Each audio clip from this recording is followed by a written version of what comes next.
नमस्कार। India debate में आप सबका स्वागत है। मैं हूं आशुतोष पाठक। मित्रों, क्यूवाइब की मुहिम का असर अब हर तरफ रंग ला रही है। दिशा सुशांत के मामले में जो हम कर रहे हैं, अदालत में उसकी कार्रवाई हो रही है। कल 5 फरवरी थी, उसकी रिपोर्ट हमने आपको दिखाई कल रात को, और आज आपने देखा नीलेश ओझा के साथ हमारी बातचीत को, वो आप सभी देख रहे हैं। अभी एक और खबर आपके लिए बेहद महत्वपूर्ण है, जो दूसरा हमारा सबसे बड़ा अभियान चल रहा था। और आज मैं खास तौर से जानबूझ करके जो सहारा के निवेशक हैं, उनके साथ मैं बातचीत नहीं कर रहा हूं, लाइव नहीं कर रहा हूं। उनको मैं सूचना देने के लिए आज आया हूं, और उन तक सूचना पहुंची भी होगी कुछ और बात बताने के लिए। क्यूवाइब का असर अब धीरे धीरे नहीं बल्कि पूरी तरह से क्यूवाइब की मुहिम का असर अब दिख रहा है। मंगलवार को सदन में देश के गृह मंत्री और देश के सहकारिता मंत्री अमित शाह जी ने बयान दिया।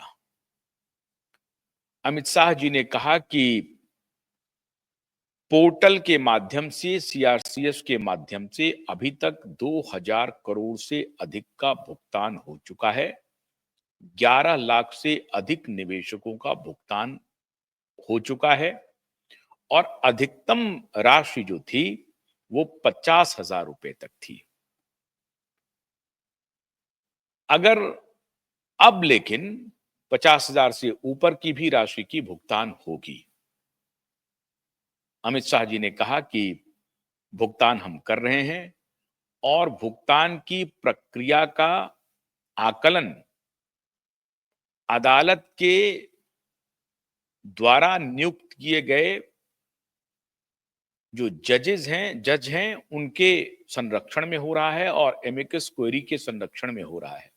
जज रेड्डी साहब और एमिकस क्वेरी अग्रवाल साहब, इन दोनों की देखरेख में हम भुगतान की प्रक्रिया को जारी रखे हुए हैं, और हम जल्द ही निवेशकों का सारा भुगतान कर देंगे। अच्छी बात है।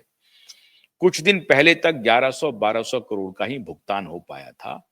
अब इसमें यकाएक जंप आया है, और 2000 करोड़ से अधिक का भुगतान सीआरसीएस ने कर दिया है, सफलतापूर्वक किया है। अमित शाह जी का कहना है कि हम ये कोशिश कर रहे हैं कि जिन निवेशकों को भुगतान हो उसका सत्यापन ठीक से किया जाए, और इस कारण से विलंब हो रहा है। सत्यापन करने के लिए जो तरीके अपनाने हैं उसको भी हम लोग कम्युनिकेट कर रहे हैं निवेशकों के साथ। पहले जरूर जो डिफिशियंसी आ रही थी, उस डिफिशियंसी को भी दूर करने की कोशिश हो रही है। आपको याद होगा कि एक तरफ सदन में अमित शाह जी ने ये बयान दिया, और कुछ दिन पहले सहारा प्रबंधन की तरफ से एक पत्र, वो किसी श्रीवास्तव जी महोदय का था, जो डीके श्रीवास्तव तो नहीं थे, शायद बीके श्रीवास्तव का एक पत्र वायरल हो रहा था, जिस पत्र में वो कह रहे हैं कि जो लोग डिफिशियंसी दूर करने के बदले में निवेशकों से पैसा मांग रहे हैं, वो गलत काम कर रहे हैं, और उनके खिलाफ कंपनी कार्रवाई करेगी। लेकिन सवाल है कि कंपनी कार्रवाई क्यों करेगी? कंपनी को तो इससे लाभ हो रहा है। यही सभी लोगों की मांग यही थी कि कंपनी को चूंकि लाभ हो रहा है, प्रत्येक दिन सैकड़ों करोड़ रुपए इकट्ठे हो रहे हैं देश भर के सहारा के कार्यालयों से, और कोई भी कार्यालय ऐसा नहीं है जिसमें कि 100 रुपए, 200 रुपए से लेकर के 5-5 हजार, 10-10 हजार रुपए तक लिए जा रहे हैं एक एक कस्टमर से, क्योंकि उनके जितने अकाउंट हैं, सारे अकाउंट की डिफिशियंसी दुरुस्त करने के लिए हर अकाउंट पर उनसे पैसे लिए जा रहे हैं। इस प्रकार से सैकड़ों करोड़ की उगाही हो गई, और ये सैकड़ों करोड़ की उगाही गई कहां? ये सैकड़ों करोड़ की उगाही गई सहारा प्रबंधन के पास, और जो सहारा के जो काम करने वाले एम्प्लॉय हैं उनके पास। अब सच्चाई क्या है? क्या प्रबंधन को उससे पैसा मिला, या जो काम कर रहे थे ब्रांचों में उनके एम्प्लॉय, उनको पैसा मिला। सच्चाई ये थी, एक और सच्चाई थी कि ब्रांचों में काम करने वाले जो एम्प्लॉय हैं, अलग-अलग ब्रांच में, उनको संभवतः तनख्वाह नहीं मिल रही थी, ब्रांच का इलेक्ट्रिसिटी का बिल नहीं जा रहा था, किराया नहीं जा रहा था, बाकी और जो मिसलेनियस खर्चे होते हैं, वो कंपनी नहीं दे रही थी। तो कंपनी भी एक प्रकार से कान पे और आँख पे, दोनों पे हाथ रख कर के सो गई थी और सोच रही थी कि जैसे-तैसे अगर कहीं से कुछ पैसे ले करके एम्प्लॉयी अपना काम निकाल रहे हैं और अपना खर्चा का बंदोबस्त कर रहे हैं, तो कोई बात नहीं है, करने दीजिए। इस मनःस्थिति से शायद कंपनी गुजर रही होगी और इसलिए कंपनी अभी तक चुप थी। लेकिन आपको मालूम है कि क्यूबाइब नेटवर्क लगातार इस मुहिम में लगी हुई है, आज भी लगी हुई है और उसका असर हुआ कि सहारा प्रबंधन ने इस तरफ संज्ञान लिया और उन्होंने कहा कि नहीं, ये जो कार्रवाई हो रही है ये गलत है और हम इसकी मुखालफत करते हैं और जो कोई भी इसका इस तरफ काम कर रहा है उसके खिलाफ हम कार्रवाई करेंगे। अब इसी परिप्रेक्ष्य में आपको याद है कि उधर झारखंड में झारखंड सरकार सख्त हो गई है। आपको मालूम है कि वहां जो निवेशक हैं उनका एक संगठन है, वो काफी झारखंड सरकार के साथ मिल करके काम कर रही है और निवेशकों के पैसे को दिलाने के लिए मेहनत कर रही है। उसका भी प्रतिफल ये हुआ, पुलिस में कंप्लेन गया, सीआईडी में कंप्लेन गया और झारखंड सरकार, नई सरकार जब बनी हेमंत सोरेन की, तो उन्होंने एक तो चुनाव के पहले वायदा किया था, अब जो वायदा किया उस वायदा को वो पूरा कर रहे हैं। प्रत्येक दिन सीआईडी की टीम अलग-अलग जगह पे छापेमारी कर रही है, लोगों को बुला रही है। अभी कुछ दिन पहले झारखंड के जितने ऑफिस थे सहारा के, सबको सीआईडी ने सील कर दिया, बंद कर दिया। बंद होने के बाद सहारा प्रबंधन की तरफ से बड़ी संख्या में सुनते 10-15 लोग रांची गए और उन्होंने सरकार से संपर्क साधने की कोशिश की कि साहब हमारे अगर ऑफिस को बंद कर देंगे तो हम निवेशकों का भुगतान कैसे कर पाएंगे। सरकार ने कहा कि साहब ये सब दलील ना दीजिए, निवेशकों का भुगतान तो आप कर नहीं रहे हैं, सहारा पोर्टल से जो निवेशकों का भुगतान हो रहा है उसके बदले में भी अवैध कार्रवाई कर रहे थे आप लोग और पैसे तहसील रहे थे निवेशकों से। ये सारी अवैध बातें जो हो रही थी, जिसकी वजह से सरकार ने संज्ञान लिया है और आपके दफ्तर को सील कर दिया गया। तो दफ्तर खुलने की कोई संभावना नहीं है, आप वापस जाइए। और उन्हें कहा गया कि आपने यहां से कितने पैसे झारखंड से निवेश करवाए हैं और कितने निवेशक हैं, कहां-कहां आपका दफ्तर है और कब तक आप पैसा लौटाने की बात कर रहे हैं। ये सारी बातें एक डेटा के साथ हमारे पास उपलब्ध कराइए। निवेशकों का एप्रोप्रिएट डेटा क्या है? निवेश की कितनी राशि है? कितने वर्षों से है? उनकी मैच्योरिटी कब हो रही है? और जिन लोगों का डेथ हो गया है, उनके बारे में आप क्या कर रहे हैं? आपके रीजनल मैनेजर को, बड़े अधिकारी को फ़ोन पर फ़ोन जाता है, सूचनाएँ दी जाती हैं, इसका कोई आप लोग संज्ञान नहीं लेते हैं। तो ये सब बात हम सुनेंगे नहीं। आपको इन सारे डेटा के साथ पहले आना होगा और उसके बाद हम तय करेंगे कि हम इस पर क्या कार्रवाई करेंगे। फिर हम सोचेंगे आपके ऑफ़िस को खोला जाए या ना खोला जाए। तत्काल ऑफ़िस बंद है। इस सब का दबाव पड़ना शुरू हुआ पर भी और सरकार पर भी, केंद्र सरकार पर भी।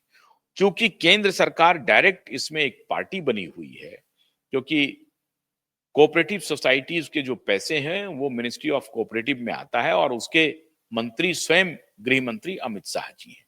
तो अमित शाह जी को पार्लियामेंट में बयान देना पड़ गया कि हमने 2000 करोड़ से अधिक का भुगतान इतने दिनों में कर दिया है और हम बड़ी तेजी से भुगतान कर रहे हैं। फिर उन्होंने दोहराया कि हम निवेशकों का पाई पाई लौटाएंगे। बड़ी अच्छी बात है साहब, पाई पाई लौटाएंगे, लेकिन आपके पास तो 5,000 करोड़ रुपए हैं।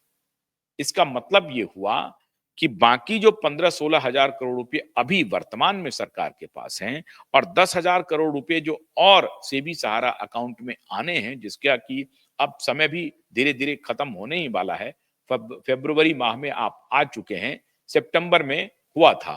तो अक्टूबर, नवंबर, दिसंबर, जनवरी, फरवरी 5 महीने बीत गए हैं, 4 महीने और बचे हुए हैं। 4 महीने में सहारा को 9-10 हजार करोड़ रुपए जो जमा करने हैं, उनकी राशि को अविलंब उनको जमा करना है। ऐसी परिस्थिति में सहारा को ये बताना होगा कि हम और पैसे का बंदोबस्त कैसे करेंगे, क्योंकि पोर्टल पे 86,000 नहीं, 1,12,00,000 की डिमांड आ चुके हैं। 1 लाख करोड़ के 12,000 करोड़ के डिमांड आ चुके हैं। एक 86,000 नहीं, 1,12,000 के, माफ कीजिएगा, 1,12,000 के डिमांड तभी आ चुके थे 2-4 महीने पहले तक। 86,000 करोड़ का जो आंकड़ा था वो तो बहुत पहले क्रॉस कर गया है। सरकार सेबी के पास अकाउंट में अगर जाएगी तो वो अमाउंट सिर्फ 25,000 करोड़ रुपए होंगे। उसमें इंटरेस्ट मान करके जोड़ लीजिए तो 35-40,000 करोड़ रुपए बचेंगे। रेस्ट जो अमाउंट है वो भी सहारा को लौटाने हैं। लेकिन अगर ये 25,000 करोड़ रुपए से लेके 45,000 या 40,000 करोड़ की जो कुछ भी लिक्विडिटी है, अगर वो एक मुश्त लौट जाती है तो बहुत बड़ा रिलीफ सहारा ग्रुप को मिल सकता है। ऐसी परिस्थिति में सहारा ग्रुप ये प्ली कर सकती है कि हमने अपने तय जितने पैसे हो सकते हैं लौटाए हैं और अब हमें कुछ और वक्त दिया जाए और हम अपने बिजनेस को कैसे आगे बढ़ाएं, इसके लिए कोर्ट के पास सहारा जा सकती है। सहारा को जो सेबी सहारा का केस चल रहा है, अगर उसका निपटारा हो जाता है तो फिर तब इन लोगों ने, जो निवेशकों ने जो पीआईएल किया है या इंटरवेंशन इंटरनल अंतरिम इंटरनल एप्लीकेशन फाइल किया है, उसकी सुनवाई शुरू होगी। जो मोहंती वाली जो याचिका लगी हुई है उसमें सबको क्लब किया गया है, पीआईएल को भी और अलग अलग जो आईए लगे हुए हैं उनको भी। अब ये सभी आईए को मिलाकर के जो सुनवाई होगी उस पर सुप्रीम कोर्ट को संज्ञान लेना है या हाई कोर्ट को संज्ञान लेना है। लेकिन सहारा सेबी का जो केस है, उस केस में पहले तो सहारा को सारे पैसे जमा करने ही पड़ेंगे। उसका तो वर्डिक्ट पहले से ही आ गया है। जब तक वो पैसा जमा नहीं करते हैं, सहारा को कोई रिलीफ मिलने वाला नहीं है। एक बात जरूर है कि अगर 5,000 करोड़ की अदायगी हो जाती है, तब क्या सीआरसीएस और पैसे की भुगतान के लिए आवेदन करेगा? क्योंकि ये बात भी पता चल गई है कि सहारा सेबी के अकाउंट में जो पैसे आए हैं वो एक प्रकार से कोऑपरेटिव सोसाइटी के ही पैसे थे जो रियल एस्टेट में गए, फिर रियल एस्टेट से क्यूसॉप में गए, वही कन्वर्ट हो रहा है 1 से 2 में, 2 से 3 में जा रहा है। तो ये प्ली दिया जा सकता है कि जो पैसे अभी सहारा सेबी अकाउंट में रियल एस्टेट के नाम पर आए हैं, वो पैसे वस्तुतः कोऑपरेटिव सोसाइटी के पैसे हैं।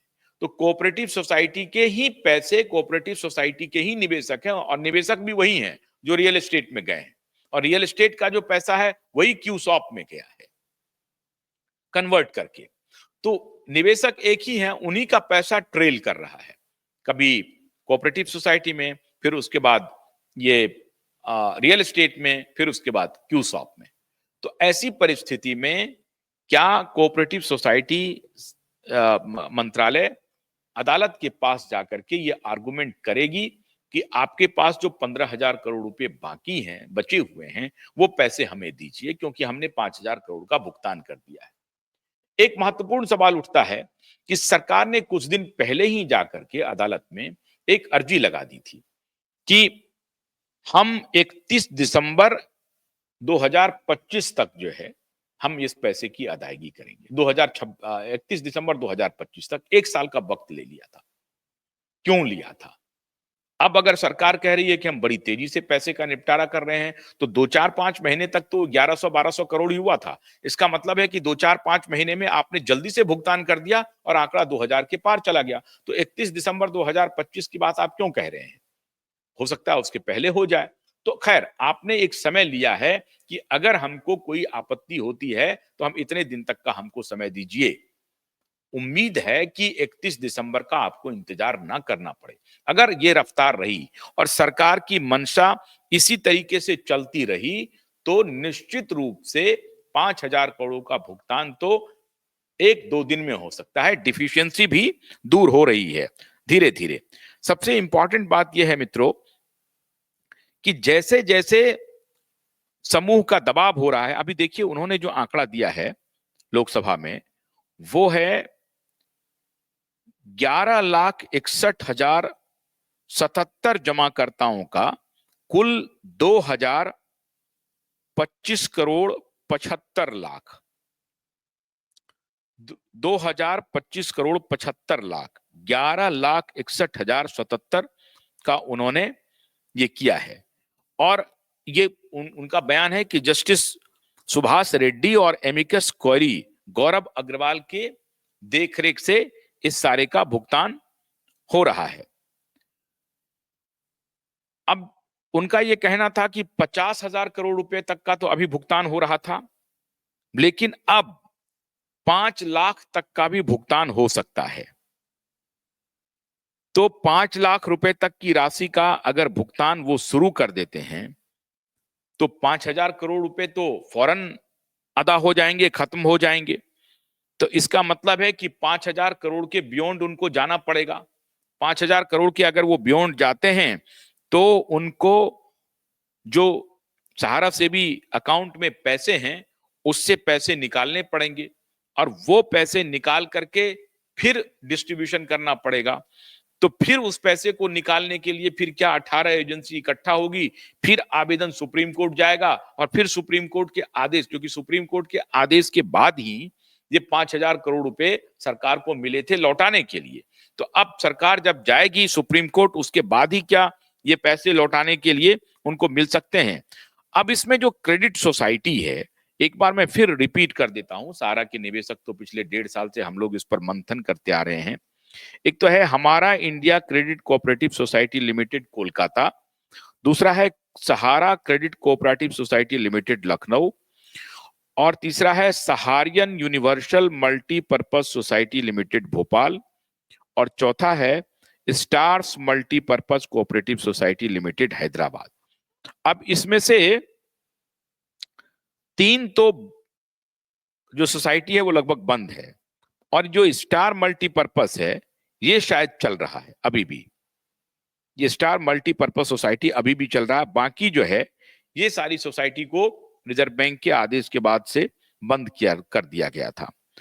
अब इनका कहना है कि आप कैसे लिंक करेंगे, तो आधार से लिंक कीजिए मोबाइल को और फिर उसका खाता आपके बैंक खाते से वो आधार का लिंक होना चाहिए।